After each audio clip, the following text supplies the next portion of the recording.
documenting the multiverse. 10 up. And picking up paradoxes, Max shirts. We are the Kamen Record.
Back by no demand whatsoever for the Kamen Record. Wait, hold on. We gotta set a stipulation too. We also gotta explain who the writer is. You gotta give a quick summary on who the writer is. So the writer of this series is the returning writer from Ninja. We already knew this was going downhill. So we begin our journey with young Tokiwa Sogo getting off from school when he runs into some, for lack of a better word, the karate guys from Pokemon. When suddenly on his bicycle seat, a ride watch appears out of nowhere and we're given no explanation.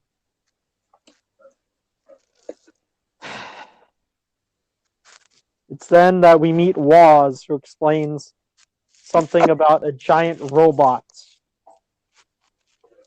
and stay away from it. But oh no, what's that? A giant robot! Inside, Kamen Rider Gates, out to kill the future King of Time.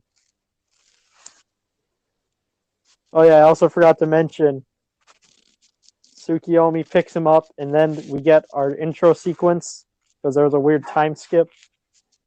But anyways, during the intro, we notice that they're trying to copy Kamen Rider Decade by having a huge war start off the series. May I add that this was one, before we all knew that this was going to be a crappy show, it actually looked promising when you first saw this. You see all the statues, you see, like, it's sort of this wasteland, almost like an apocalypse is here.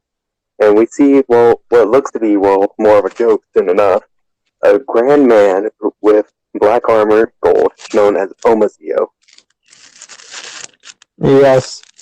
And also, eventually, through space-time shenanigans, they land in the world of Kamen Rider Build, even though it's an alternate universe from the rest of the riders. Wait, you forgot a certain part? Which one? The Sengoku era? Yep. If you watch the show, you will also remember that when we get introduced to Takumi, and Gage, we also learned about something special about this. Well, it turns out both are time travelers, and in the flashback you see both Takumi and Gage trying to fight off Omazeo, no avail in all actuality.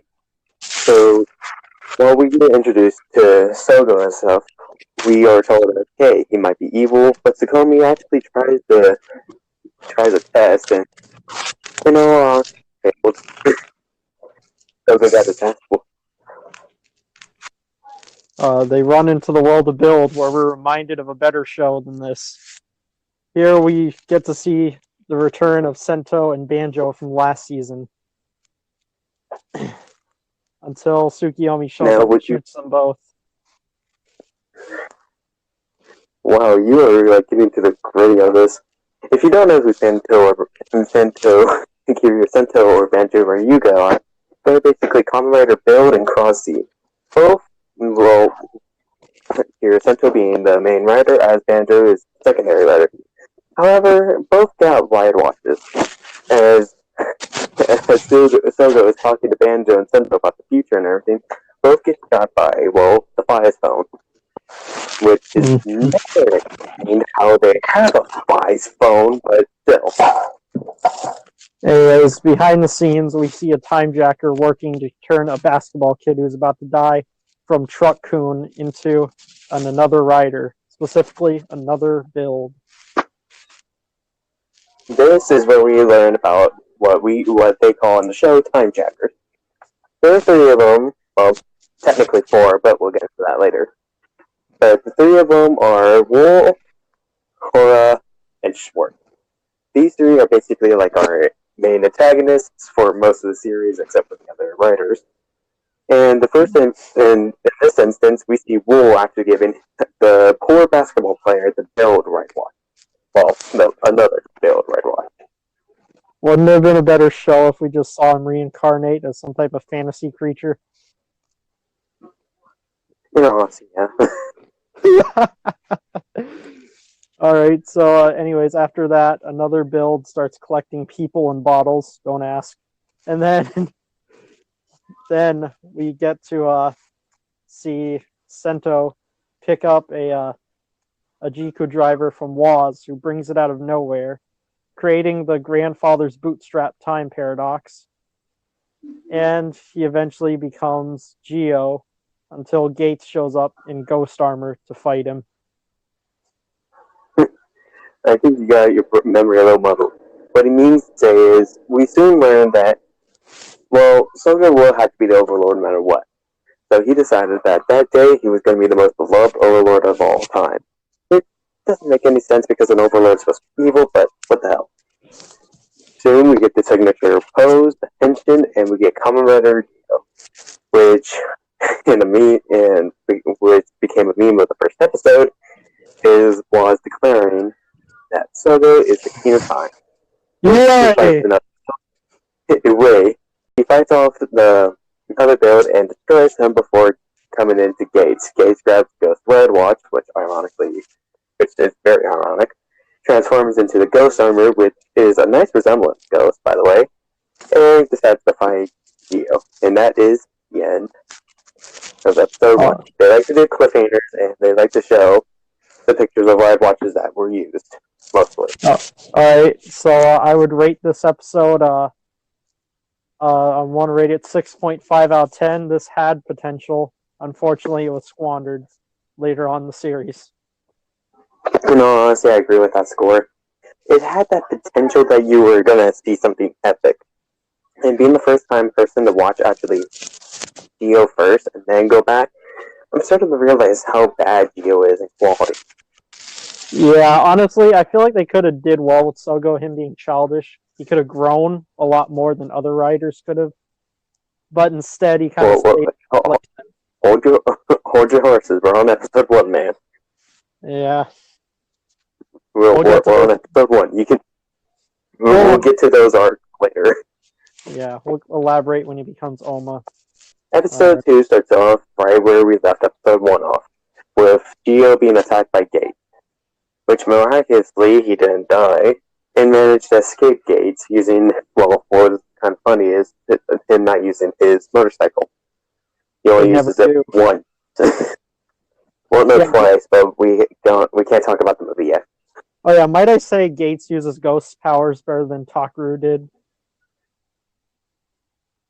Yeah, if you know who Kamen Rider Ghost is, we'll get to him soon enough, but Kamen Rider Ghost is basically a guy died, he wanted to become alive again, got an icon with a soul, and it became Ghost and doesn't use his powers useful.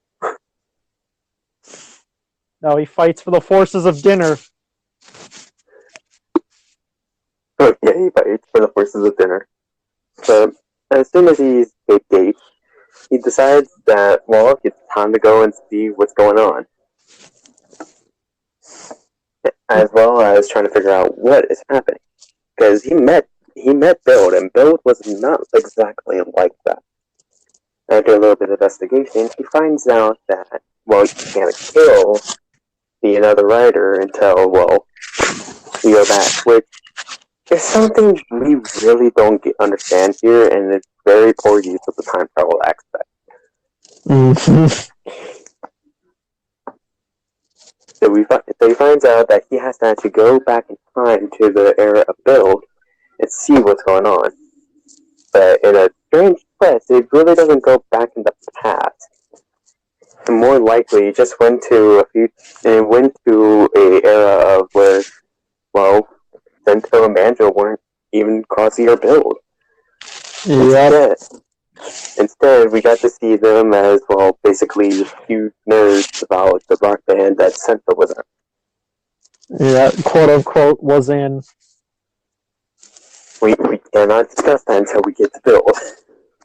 This is an anniversary season. There's gonna be spoilers, by the way, guys. Yeah.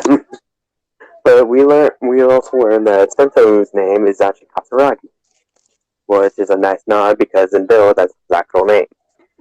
Mm-hmm. But after gaining the memories back briefly, Sento hands him another Bride Watch with both Cross Z and Billwood's face on it and the year in their respective years. Soon, then Togo put it together and talked Gates into coming with them, even though he's supposed to try to kill him. And they go back to the past where Banjo and Sento still have their memories, but they're losing their powers for some odd reason, which is really not fully explained. We Great Sento, utilization. yeah, because in all honesty, Banjo shouldn't be losing the power. It should just be Sento. Mm-hmm. But Oh yeah, funny little nod where he hugs Banjo and then yells "best match." Oh yeah, that's right. Every time he collects people and everything, he checks to see if they're a best match with the cast. Kind of like how the regular build driver does when you put 2 correct best matches in. Yeah, but then he grabs Banjo and then hugs him and yells "build cross Z best match." Yes. And that'll be a joke later on when we do build, because that is a very funny joke in the style of build. Anyways, as soon as they figure out as soon as Sento and Banjo lose their powers, that's when the flashback cues in. Because what Sento saw was a flashback of Zio actually defeating them, which is really a mind boggle if you really ask me. Because in all honesty, it shouldn't be like that. Anyways, we get our first armor time, because we soon learn that if Togo uses the Ride Watches, it makes them permanently lose their power. So they're being foolish as he is, he starts using the Ride Watches. We get our first armor time in 4-0.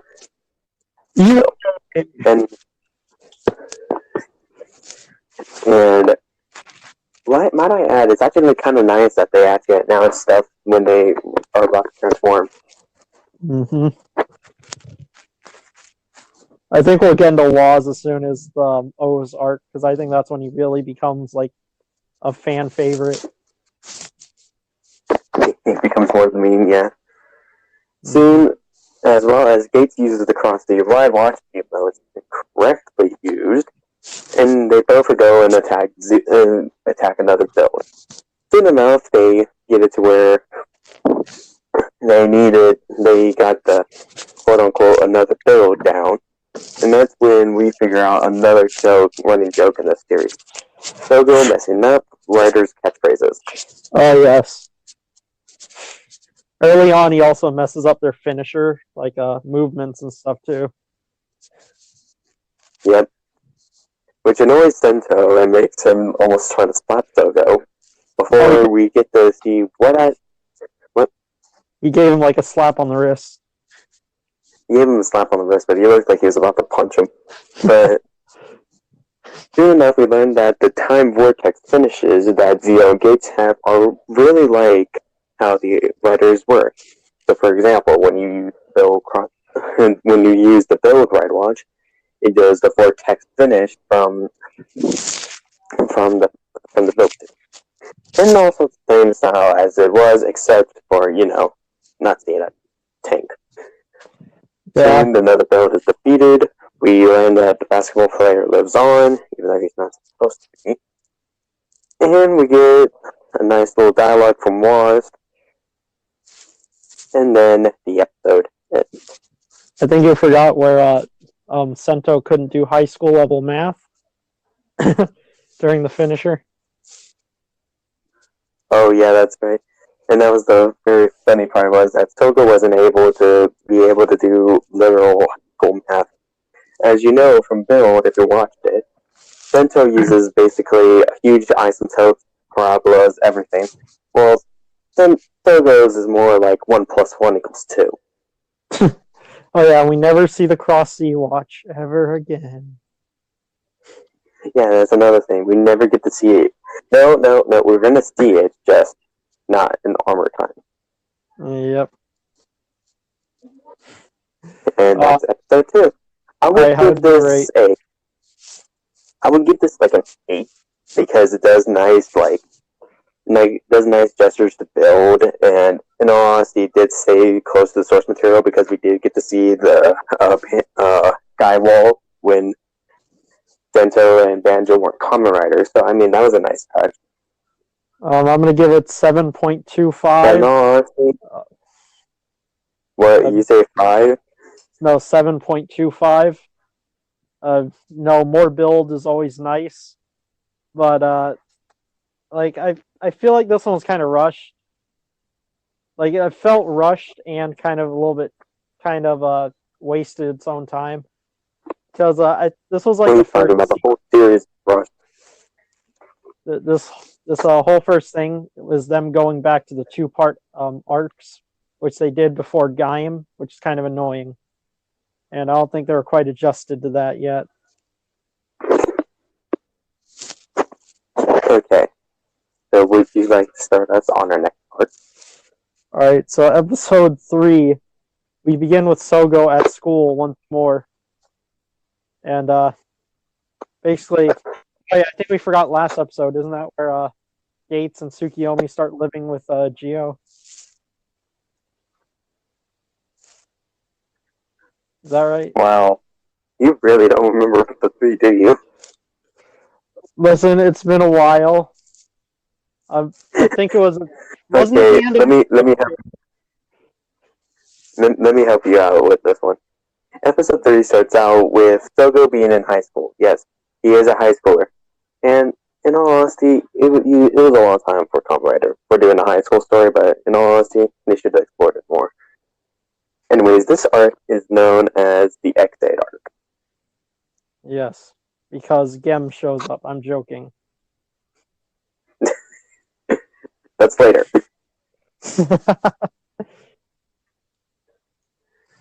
But in the style of X8, we see that, the Karate Kid decides that he wants to be playing the game from Gem Corp.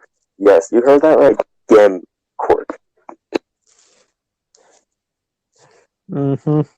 And that's when another X8... As well as we learn about... Yeah, so basically, the plot of this episode, Gates and Tsukiyomi are living with Sogo. They fall into high school. And we see throughout the episode, people who have been playing Gem Corp's newest game have been going missing. And Sogo catches in the backstage of his gymnasium a kid playing a video game when another X8 shows up and infects him with a Bugster. As well, we learn from... As well, if you really look really closely, it just looks like basically... it basically looks like Mighty Action X, in all honesty. Mm-hmm.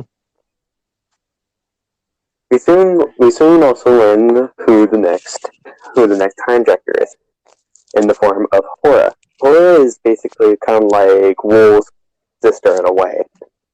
Yeah. In a way.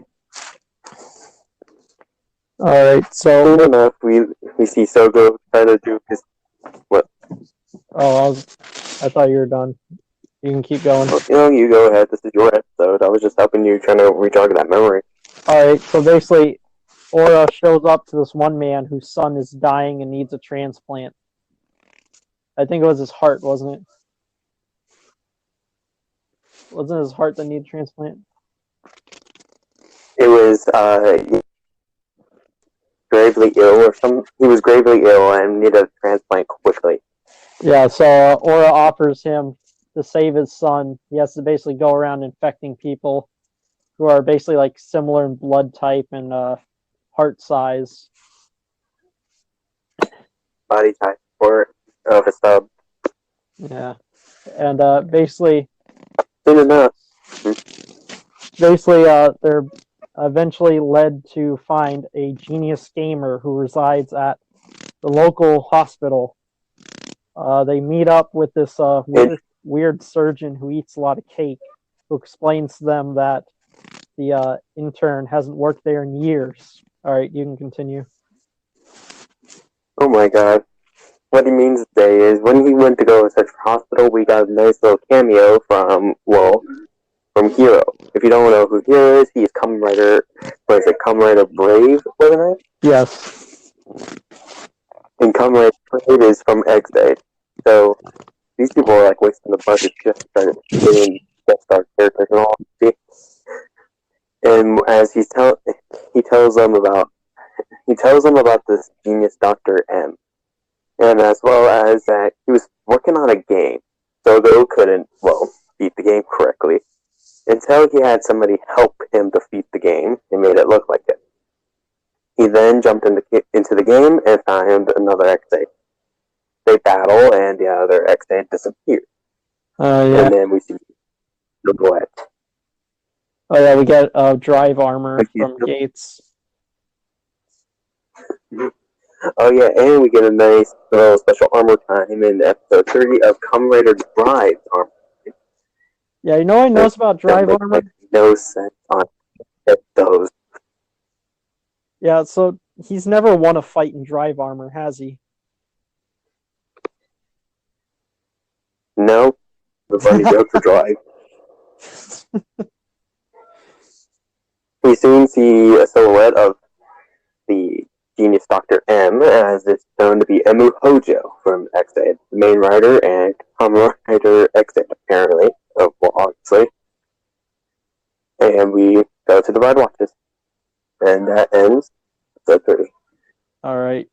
So, my rating for this, I'm going to give this a flat out 7. It's still at the point where it had potential, and I like that Emu kind of showed up and looked ominous for the ending. Yeah. Plus, I'll give that 7.5. Alright. Because it did some subtle nods to X-Aid, as well as gave us Kamen Rider Brave as well to show up. Even though we don't know where any of the other cast is, we know that Brave and X-Aid are out there. Mm-hmm. Okay, time for this mess. Episode 4. The ending of the X-Aid arc starts with, basically a fight between Kamen Rider X-Aid and Kamen Rider Geo and Gate. Of course, X-Aid beats them up and escapes. Then Sogo and Gates find a way. Sogo and Gates get out of the game world and back into the regular world. Which, the game world looks exactly like the regular world, to be honest. Mm-hmm. And go to find Emu. Apparently, Emu in this timeline didn't really become the genius gamer M. He's just a regular pediatrician. And that's what he stayed at. In all honesty, he's just on the role. It soon learned that the patient's father, another aide, and Emu had actually been working together, apparently, because of the common patient. Emu gives some background knowledge on what happened with the kid, and said that if they were there a couple years earlier, they could have stopped all of this from happening and had the kid lived, because of Hero's medical critique and his love take. He would have saved the kid. After they see another X-Aid on the page, Geo and Gates, they transform yet again and start fighting. soon enough, Emu, who sees the light of what's actually going on, gives Geo the X-Aid Red Watch. Now, the X-Aid Red Watch... Now, this point doesn't make sense. He wanted to save the patient, but then noticed the father acting out. Like, wouldn't he just, like, try to save the kid? Like, seriously. Welcome to Geo.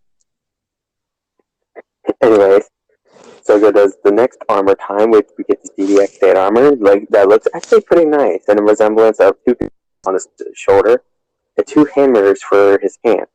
If you look very closely, you'll also see that it's actually individual hammers that can be thrown, but it never throws them. And we all think it's just his regular hands. As well as both Emu and Sogo do the catchphrase, which Sogo completely fails. And we get to see a version of X-Aid. Now, the weird part about this one is that when you get the great and perfect, it wasn't in English, it was in Japanese. And he slaps people with the special effects. Yep. For the vortex finish, instead of the regular Kamen Rider kick and the serious look, Geo literally grabs the sign and beats the another X-Aid with it, and they... So they, after the defeat of the another X-Aid and the destroyed another Riot Watch, we see Sogo going back in time to tell the father what's going on, and to get the kid the hero as quickly as possible. Kid is saved, everything's good, and we get to see that Gates and Sakumi are actually warming up the Geo in the end of this episode, before ending up with Waz. Oh yeah, and of course, with every armor time, we have Waz come out of nowhere and yell our favorite thing in the Kamen Rider franchise. Alright, what's That your is rating? the running joke for Waz. I'll give this a 7, because in all honesty, I do like X-Side, and the way they did X-Side's finisher, comical, but at the same time, it just didn't feel right to me. I'm gonna give this I'm gonna give it a 7 as well. I agree with that. I definitely like how it was set in an episode of X-Aid, specifically episode 2 is when they went to. I thought that was interesting. And we also end on an interesting note. Alright, so what are your thoughts on Geo so far? Well, in the beginning of Geo, it was actually supposed to look hopeful.